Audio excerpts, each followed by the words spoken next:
Lecture में हमने classification of second order partial differential equation से रिलेटेड कुछ क्वेश्चन किए थे।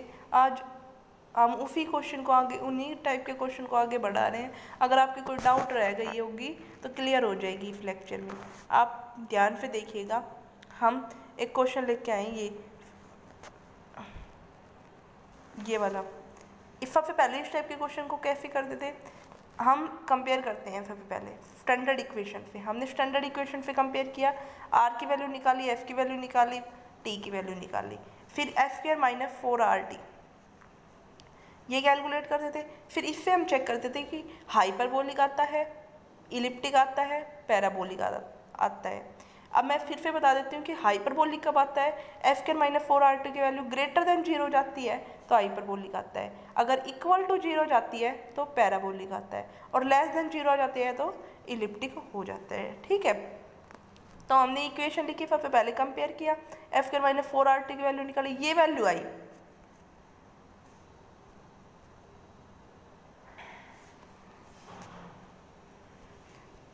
हमने कंपेयर किया तो हमारी ये वैल्यू आई 4 × 1 + y का स्क्वायर।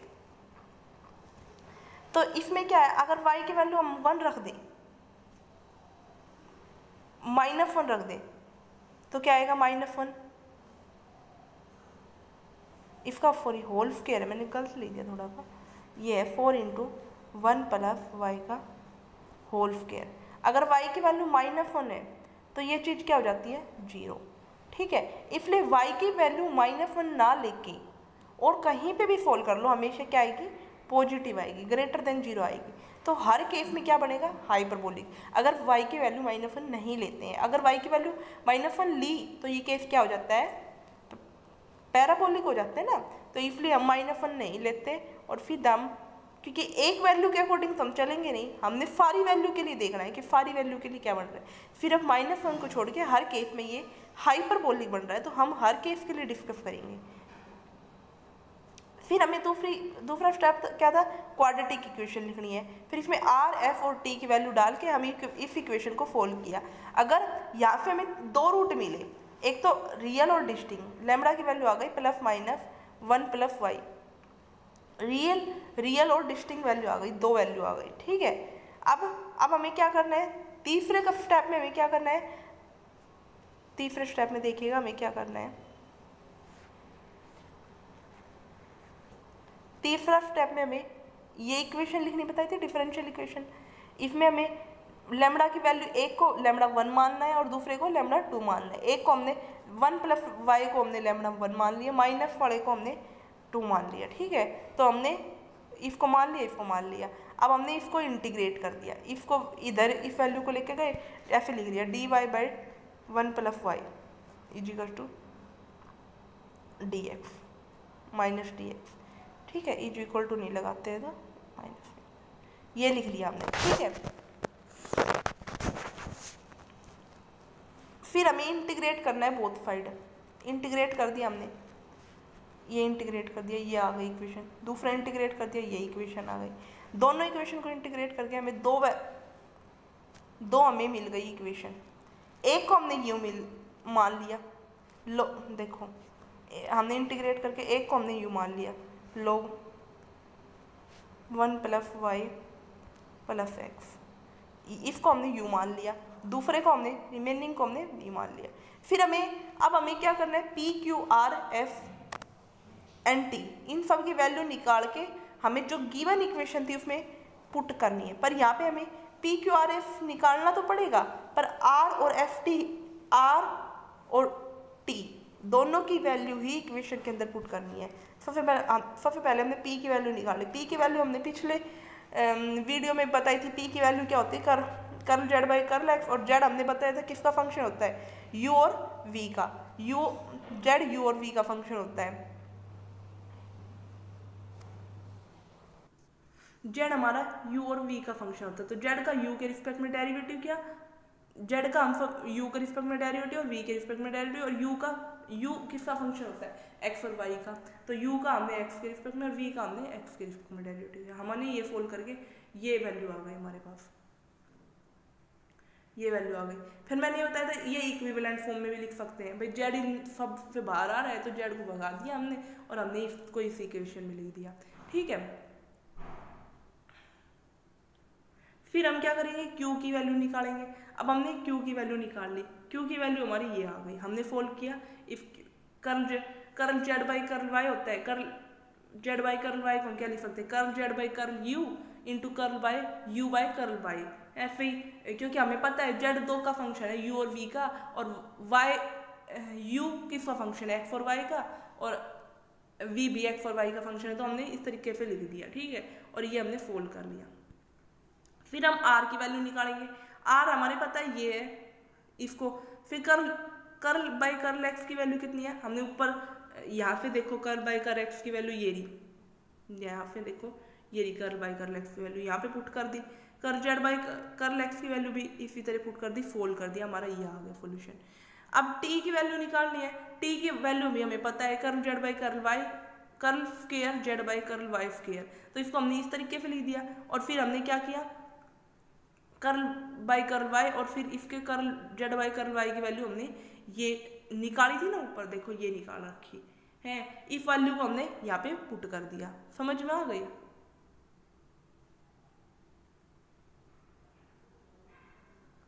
फिर हमें क्या करना है, इस इक्वेशन को पूरे को फोल्ड करना है। टी को फोल्ड काफी लंबा है, इसको फोल्ड करना आराम से हो जाएगा, पर कोई दिक्कत नहीं आएगी आपको। देखो मैं थोड़ा सा बता देती हूँ, कर्ल बाय कर्ल वाई, और अब इसको फोल्ड करना है पूरे को। तो हम क्या करेंगे भाई, फर्स्ट को एज इट इज, और इस पूरे को देखो मैं बताती हूँ दोबारा से, इसको एज इट इज रखो और इसका डेरिवेटिव करो। इसको हमने एज इट इज रखा, यू रख दिया और इसको डेरिवेटिव किया, प्लस इसको एज इट इज रख दिया और इसका हमने डेरिवेटिव कर दिया, ठीक है। डेरिवेटिव करके हमें ये मिल गया। फिर हमने इसको फोल्ड किया, इसको हमने फिर एज इट इज रखा, क्योंकि अब डेरिवेटिव इसके बाहर है ना, ये टर्म डेरिवेटिव की है, तो हम इसको फोल्ड करेंगे। इसको फोल्ड किया तो हमने ये लिख दिया। ये कैसे लिखा भाई, curl by curl y curl u by curl u, क्योंकि वाई का सीधा तो नहीं हो सकता, यू के फॉर्म में लिखो और ये यू का डेरिवेटिव वाई के रिस्पेक्ट में करूँ, क्योंकि सीधा जेड के रिस्पेक्ट में डेरिवेटिव नहीं हो सकता। तो हमने इस तरीके से फोल्ड किया और फिर हमने ये इस टर्म को हमने एज इट इज लिखा और इसको हमने फोल्ड करके यहाँ पे लिख दिया। इसको फोल्ड करके पूरा देखना, आपको समझ में आ जाएगा। जहाँ पे स्टेप में डाउट लगे, इन दोनों के अंदर मल्टीप्लाई की तो हमारा ये आ गया। इसको डेरिवेटिव किया, इसको फिर इसको डेरिवेटिव किया, फिर इसको फिर curl by curl u into curl u by curl y, u की वैल्यू पुट कर दी अंदर, फिर फोल्ड कर दिया। इस सिमिलरली ये किया, curl square you by curl Z curl you, इसको फोल्ड किया और फिर इसका डेरिवेटिव, फिर इसकी वैल्यू पुट की और फोल्ड कर दिया इसको हमने, ये आ गया हमारे पास, ठीक है। अब इस इक्वेशन को फिर से थोड़ा सा कैलकुलेट कर लिया और हमारे पास ये इक्वेशन आ गई। मैं आपको पीडीएफ का लिंक जो है डिस्क्रिप्शन में दे दूंगी, आप वहां से जाके भी देख सकते हो पीडीएफ को। फिर हमने क्या किया, ये सारी वैल्यू सब्स्टिट्यूट कर दी आर और एफ की जो गिवन इक्वेशन थी उसके अंदर, और हमने इसको कैलकुलेट कर लिया और हमारे पास ये आंसर आ गया। ये जो हमारी है नॉर्मल फॉर्म आ गई। हम थर्ड क्वेश्चन भी लेके आए हैं, एक और क्वेश्चन है हमारे पास, उस क्वेश्चन को भी हम देख लेते हैं एक बार।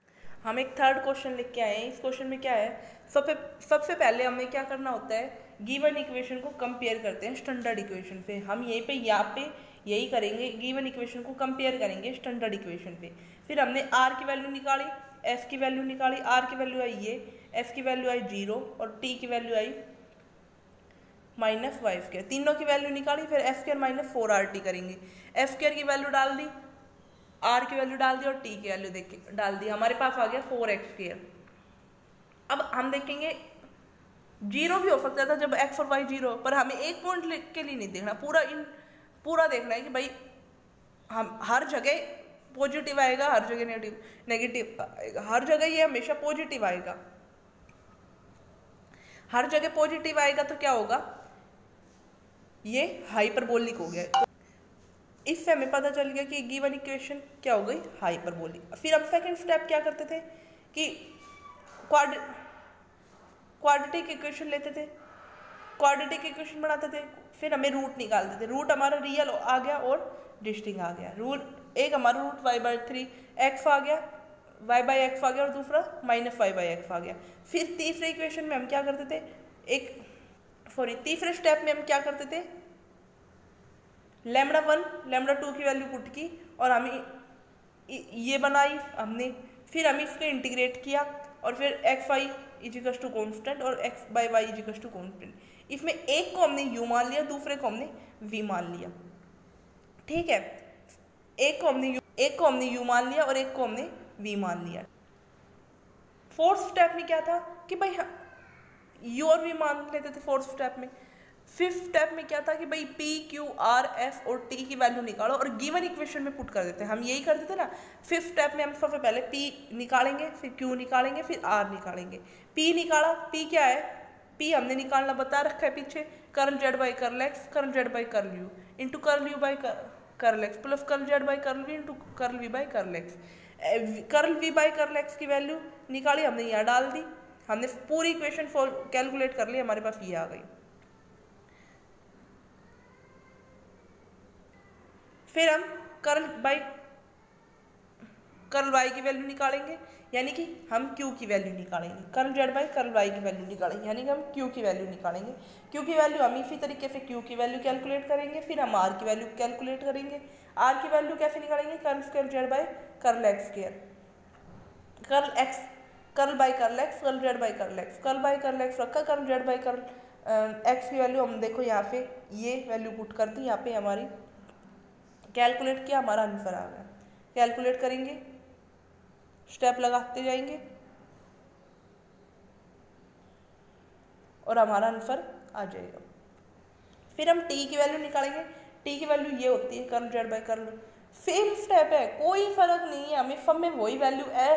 पी क्यू आर एफ और टी की वैल्यू निकालने मैं लास्ट में वीडियो के लास्ट में रिवाइज भी करवा दूंगी कि कैसे हमें क्या क्या वैल्यू कैलकुलेट करनी है और क्या क्या हमें करना है। पूरे एक बार कंसेप्ट को पूरे को रिवाइज करवा दूंगी मैं। फिर हमें क्या करना है, टी की वैल्यू निकाल के और हमने कैलकुलेट किया, इसको हमने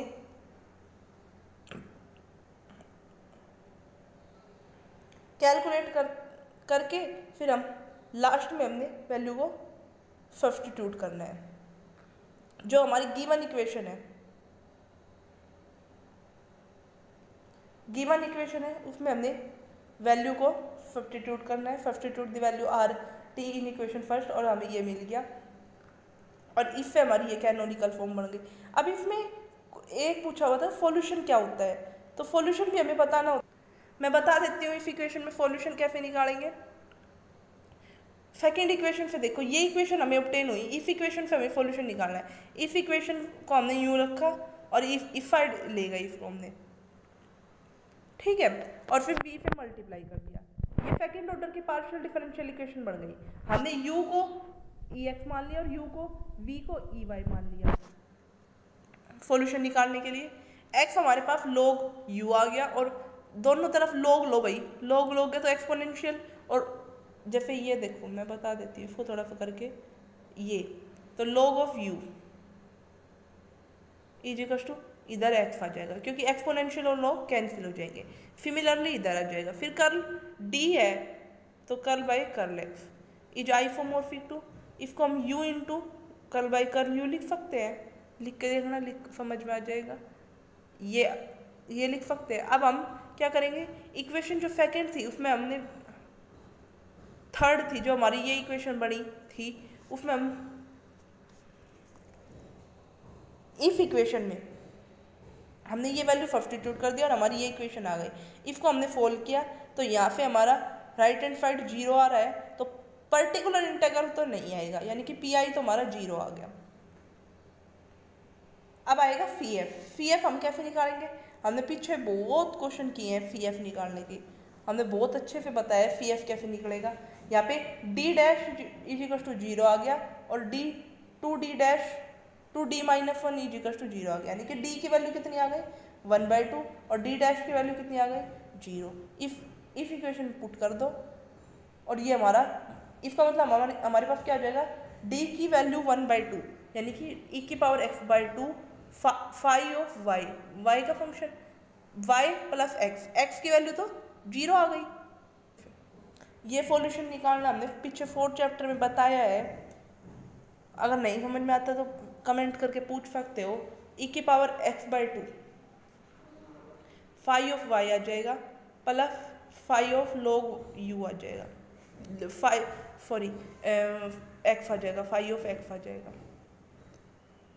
और फिर हम वैल्यू फारी सब्सटीट्यूट कर देंगे, हमारा फोल करके हमारा ये आर्बिट्रेरी फंक्शन आ जाएगा।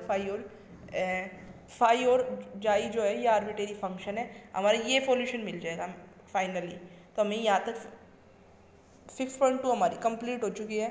अगर आपको और कोई डाउट हो तो आप मुझे कमेंट करके ज़रूर बताएं, जिससे मैं अपनी करेक्शन कर सकूं या कुछ भी प्रॉब्लम हो सोल्व कर सकूं। ठीक है, धन्यवाद बहुत बहुत वीडियो को देखने के लिए।